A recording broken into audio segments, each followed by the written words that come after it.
food and he was left to himself, he stayed. When it was time for escape, he escaped. The means to escape were in his outer husk. The inner thing that it carried either did not care or could not command.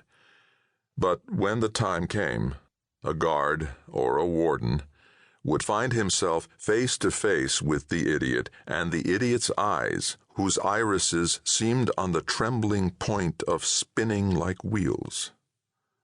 The gates would open and the idiot would go, and as always the benefactor would run to do something else, anything else, deeply troubled.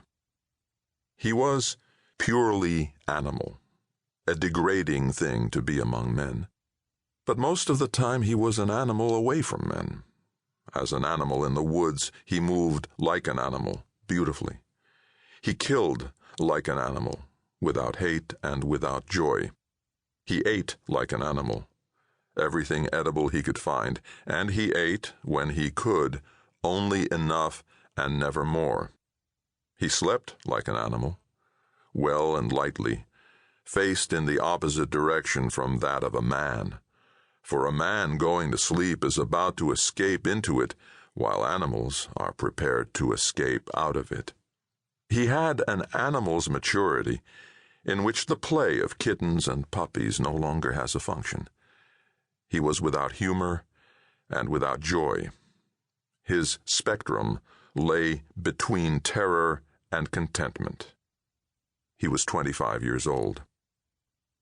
Like a stone in a peach, a yolk in an egg, he carried another thing. It was passive, it was receptive, it was awake and alive. If it was connected in any way to the animal integument, it ignored the connections. It drew its substance from the idiot and was otherwise unaware of him. He was often hungry, but he rarely starved. When he did starve, the inner thing shrank a little, perhaps, but it hardly noticed its own shrinking. It must die when the idiot died, but it contained no motivation to delay that event by 1 second. It had no function specific to the idiot. A spleen, a kidney, an adrenal. These have definite functions and an optimum level for those functions. But this was a thing which only received and recorded.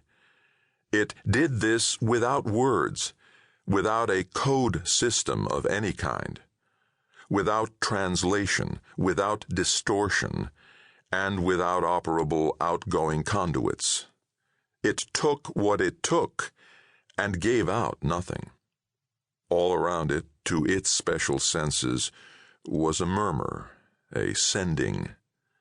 It soaked itself in the murmur, absorbed it as it came, all of it. Perhaps it matched and classified, or perhaps it simply fed, taking what it needed and discarding the rest in some intangible way. The idiot was unaware.